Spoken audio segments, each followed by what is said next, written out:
Not sure who to direct this to. I think Gary can probably answer this. The original intent 5 years ago, when the city and the council agreed to enter into an agreement with Heart of the Arts for the 1912 Center, was at the end of 5 years that there would be no cost to the city upon the new renewal of the contract. Is that correct? Was that the intent? If I may, I'd say that's true. There was also a discussion at that time when that agreement was being formulated whether or not the building should be transferred to, which Heart of the Arts was, of course, the successful proposer on the RFP. So that was not in there. The council wanted to see where it was going to go and then review it at that time. Certainly the hope was that at the end of 5 years the building would be renovated and that it could support itself. That has not occurred. I think everybody sees the Heart of the Arts has made some good strides, put some good value in the building, and the value to the city is that we have someone operating the building, allowing city staff to do what they do best, and that is operate the city. Let me continue. Well, and when we get into the agreement then on Section 5, page 3 of 30, this is what Tom was, it's titled subsidy, and it says, it talks about the $5,000 per month. And it says, this fee amount of $5,000 per month shall remain unchanged for the duration of the term and any renewal term. So it sounds like the city is going to be spending $60,000 a month almost in perpetuity now. A year. A year, I'm sorry. You could interpret it that way. You have to remember, in the time when this was being negotiated, Jenny Sheneman was not the executive director of Heart of the Arts. That, in fact, the negotiation of this agreement took an extended period of time because Heart of the Arts, Inc., the board of directors, was a successful proposer, but yet we were talking about the different terms, how renewal was going to work. Heart of the Arts was not willing to take over the building at the end of 5 years, which was the hope of some folks on the council. Fortunately, Jenny was hired by Heart of the Arts, and they've made some great strides. But this was intended to be the first cut, an initial term of something that nobody really knew how it was going to work. The $5,000 specifically was less to begin with, but both the council and Heart of the Arts board of directors and staff all felt that a full-time executive director was necessary in order to make that building work. And that's where the $5,000 came from. It was intended to make sure there was sufficient funding to pay an executive director. May, sure. Well, I've been through the building. Jenny took me through it. As I think some of us here, we went to school in that building. I went to high school there. I went to 5th and 6th grade there. And when I went through the third floor, I was absolutely amazed at what it looks like because it's been completely opened up. And I think the potential is tremendous. When it first came up, this building was for the city to buy it. There was a lot of public opinion against it. There was a lot of people that did not want their tax money to go into this building. But things tended to take on their own life, it looks like. And one of the things I've been cautioned over the years as a council member is being careful on taking grant money. Because are you going to be able to afford that grant money as time goes on? If you take in $500,000 in grant money and you do something with that money, then you have to maintain whatever it is that you utilized it for. And this is a situation that we've gotten into with the 1912 Center. It is now a major asset of the city. And it fits and it serves a huge function. There's a tremendous amount of support for it. I think there's probably a lot of people that did not support it at the time when the city purchased that building that do now support it. It continues to be something that changes. It's a fluid situation where as time goes on, things have to be changed. Maybe the rate structure is going to have to be looked at. There's some discussion on that. I still would like to see the original intent of the previous council that put this together, that eventually the 1912 Center would be able to sustain itself in its entirety without any money from the city.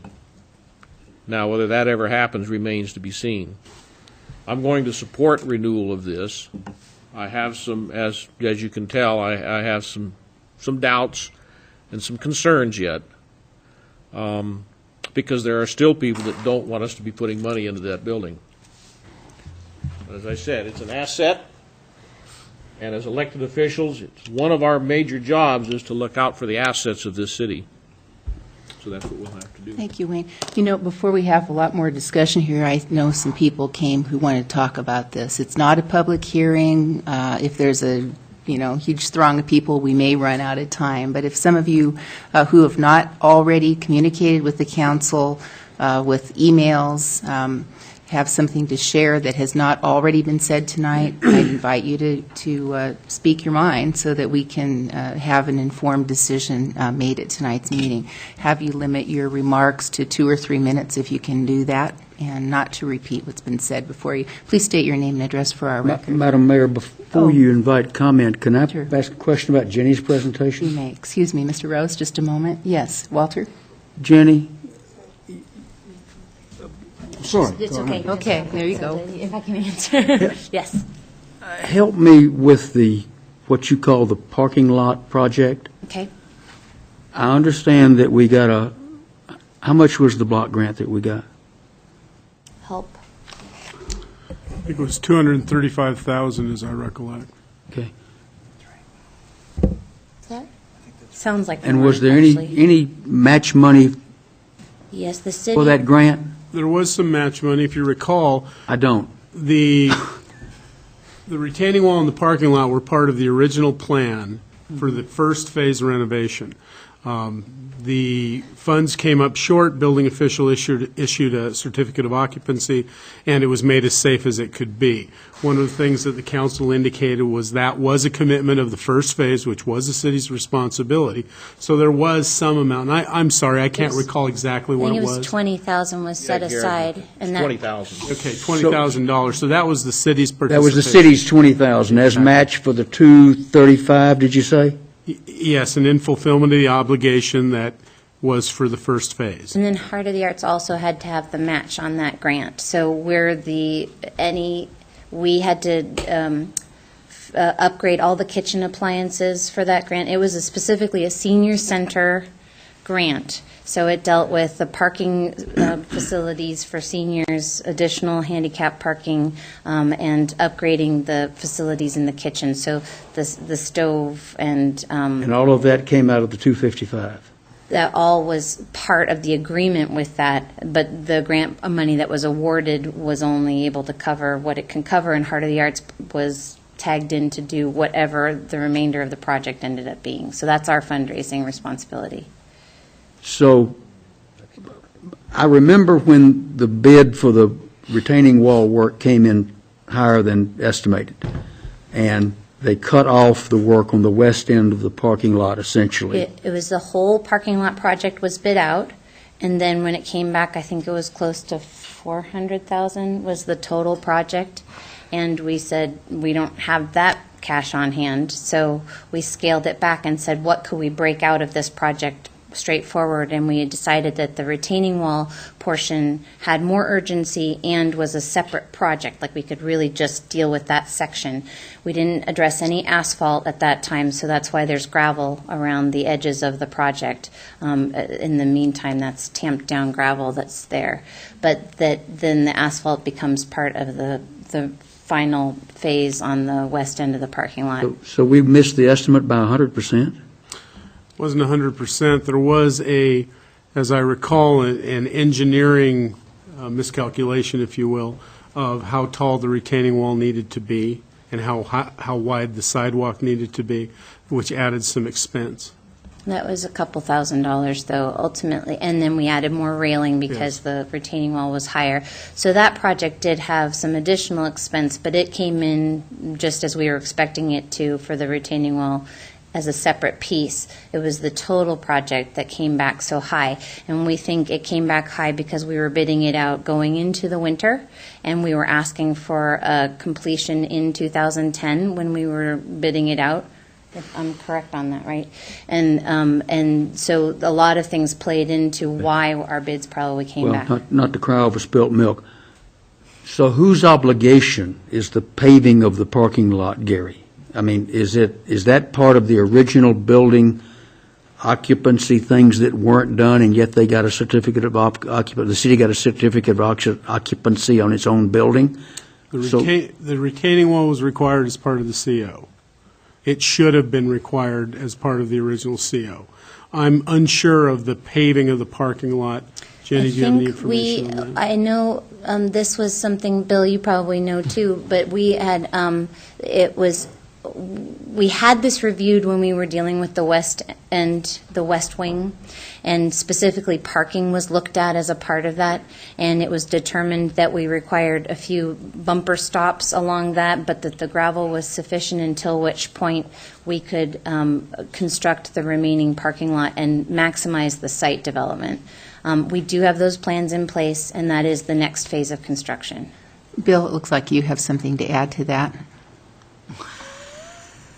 Maybe or maybe not. There is a portion of the parking that would be located west of the HVAC equipment near the rear of the building that was proposed to be paved and was part of the permit that was issued for construction for the first phase of the project. There's an expanded west area that actually is the larger parking lot area that was, I think, included as part of the bid package here recently, that was not included early on for occupancy. So there was an obligation for some number of additional stalls. I think it was somewhere in the 5 to 6 of additional stalls where those wheel stops need to be placed in the existing graveled area were part of the occupancy of the initial phase of the project. So if there's an obligation for paving, it'd just be for that, but it wasn't for the full construction of the west end parking lot. And if I'll try to finish this if Sure. I can. All right. And Heart of the Arts has committed to what Well, regarding the parking lots? whatever the bids come back, that's our number, and we're looking to. Is it being rebid? We will be rebidding it. Elisa's asked us to get that, at least the next phase, underway, because she's under the gun with the grant requirements to get it completed. Heart of the Arts has about $100,000 in cash right now to be able to work with, but we think the number is going to be higher, so our goal is to go out to bid when we are closer to $200,000, because we know the project will cost a lot. So we want to make sure we're ready. We're a cash operation, and so we have to have cash in hand to move forward. We don't have any debts or loans or anything, so when we got the money, we do the building. Okay, thank you, Jenny. And we will have some more discussion from the council, but I do want to hear from folks who may have come to speak tonight. My name is Alan Rose. I live at 1114 Highland Drive, Moscow. And I'm rising really to underline a point that Mr. Kraus just made. I was one of those, unlike most of my friends, who was not in favor of the city buying the 1912 building. I thought there were some real chances, and it probably wasn't a very good investment. However, now I'm absolutely convinced it's become such a vibrant part of the community. The amount of events that I go to that are centered there, and the joyous occasions that I've had there, I would hate to see it not continue on the path it's on at the moment. I think whoever is in charge of it has done an excellent job. I think the city was much wiser than I was in buying it, and I hope that you'll continue to support it. Thank you.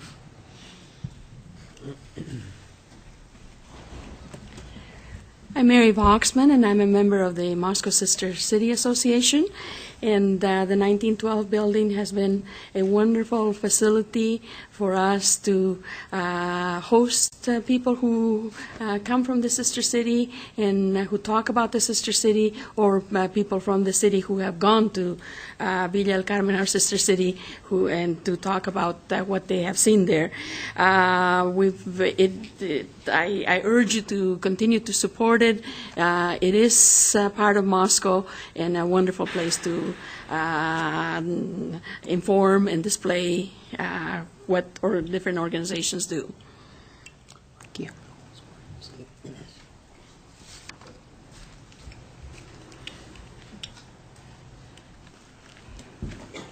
My name is Jane Pritchett, and I'm talking on behalf of both myself and the Latah Alliance on Mental Illness.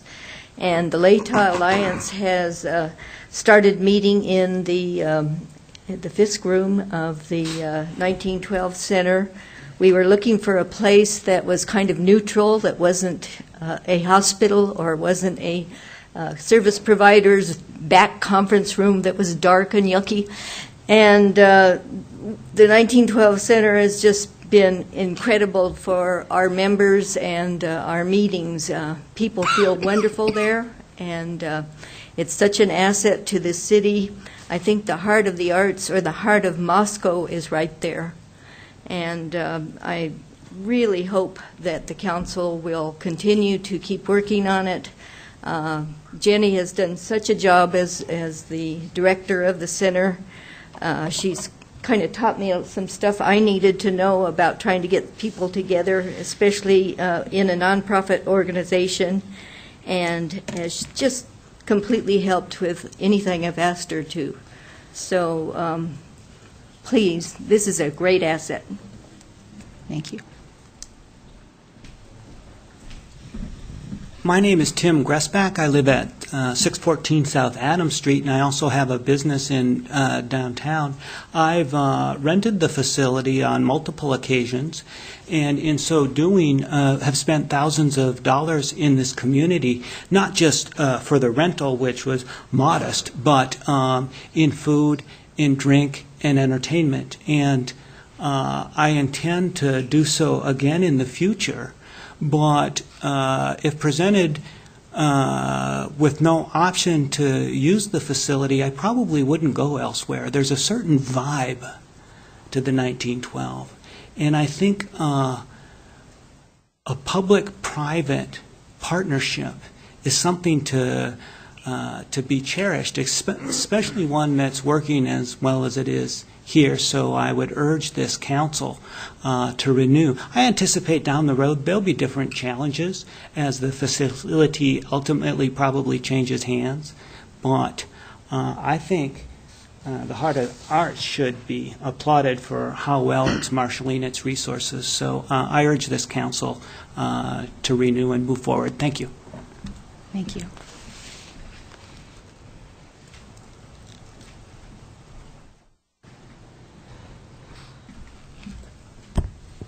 Hello again, David Hall. I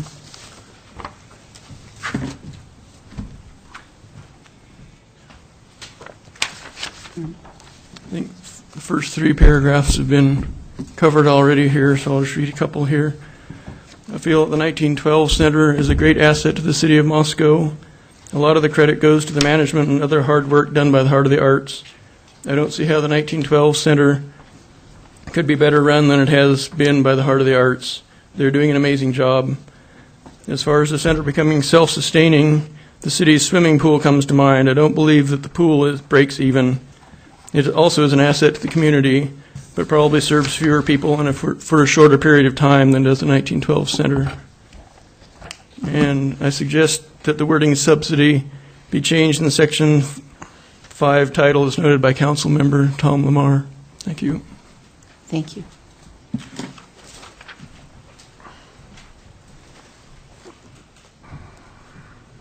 We've heard from Joanne in a couple of emails, Mayor.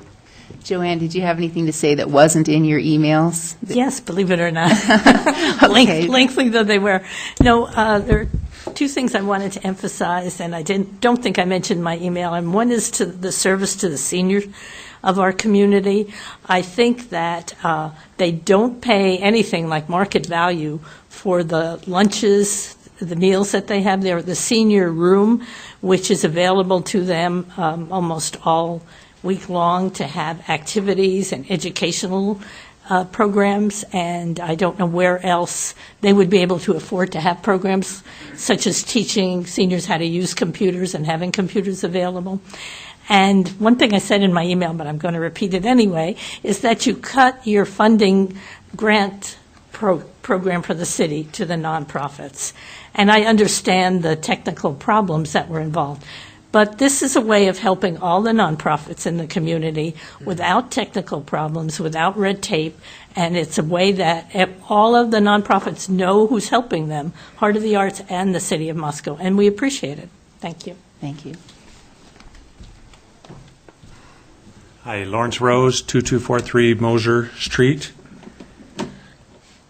I want to give credit to past city administrators and the city council for their commitment to the senior center. As you recall, of course, the senior center was in the floor below us in this building. That's 4,500 square feet of space. Now that the senior center is housed at the 1912 Center, through good planning of city administrators and city council, the city was able to create premium office space for city departments in that very space and enjoy cost avoidance of 4,500 square feet at arguably $16 a square foot annually for premium office space, or a savings of $72,000 a year. So good job. Thank you.